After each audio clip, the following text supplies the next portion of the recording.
ஆகாயம் அப்படிங்கிற பிராணன். பாருங்க, 2 பிராணனை எப்படி சரி பண்ணு சொல்லியாச்சு. 3வது பிராணன் ரொம்ப முக்கியம். இதுல தாங்க பல பேர் தப்பு பண்றது. அதாவது ஆகாயங்கிற பிராணன் தூங்குனா மட்டும்தான் கிடைக்கும். 100% தூங்குனா மட்டும்தான் கிடைக்கும். நீங்க நான் சொல்ற அத்தனை விஷயத்தை ஃபாலோ பண்ணுங்க. தூக்கத்தை மட்டும் கரெக்ட் பண்ணாம தப்பு பண்ணுங்க, இது எல்லாமே 0. ஒண்ணும் இல்லாம போயிருங்க. பாடியினுடைய அலைன்மெண்ட்டே மாறிடும். அப்போ தூங்கும் பொழுது நமக்கு என்ன கிடைக்குதுங்க? ஆகாய பிராணம் வேற ஒண்ணு இல்லைங்க, ஸ்பேஸ், வெட்ட வெளி. ஒருத்தர் தூக்கம் சரியில்லை அப்படின்னா முழங்கால் மூட்டு வெளில வலிக்கும், அந்த இடைவேளை குறைஞ்சு போயிடும், சோர்வா இருக்குது. உணர்ந்து இருக்கீங்களாங்க? அப்போ புத்தி மனசு கெட்டு போயிடும். தூக்கம் நல்லா இருக்கிறவங்க மிகப்பெரிய ஞானியா இருப்பாங்க.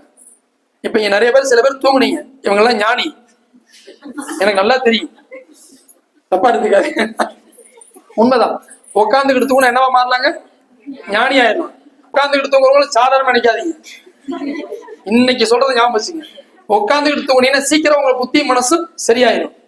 புத்தி மனசு தெளிவாயிடுச்சுன்னா அதுக்கு பேர் என்னங்க? ஞானம். நான் சொல்லி நகைச்சுவைங்க, இதான் உண்மைங்க, பொய்யில்லை, இதாங்க உண்மைங்க. அவங்க ஞானி ஆயிடுவாங்க. உட்காந்துக்கிட்டு தூங்கி இது வரைக்கும் உலகத்துல யாராவது கனவு வந்திருக்குதாங்க?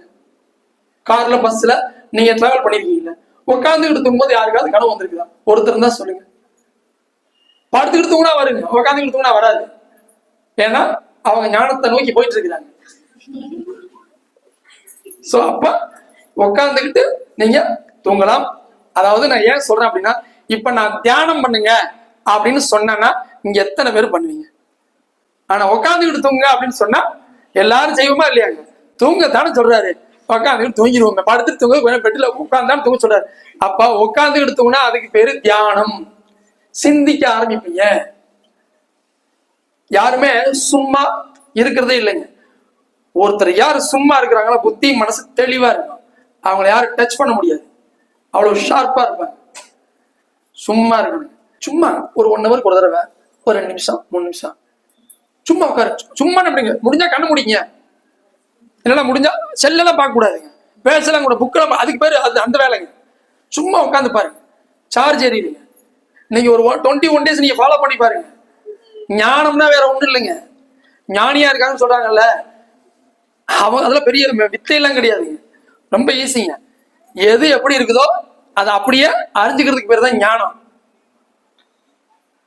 எது எப்படி இருக்கிறதோ அதை அப்படியே அறிந்து கொண்டு செயல்படுவதற்கு பேர் தான் ஞானமே தவிர, ஞானம் என்பது புரிந்து கொள்ளு. ஒவ்வொன்றையும் புரிஞ்சுக்கங்க. பாருங்க, நான் சொன்னது ரொம்ப சாதாரண விஷயம். பாருங்க எவ்வளவு கிளாரிபிகேஷன் உங்களுக்கு புரிஞ்சிருச்சு பாத்தீங்களா?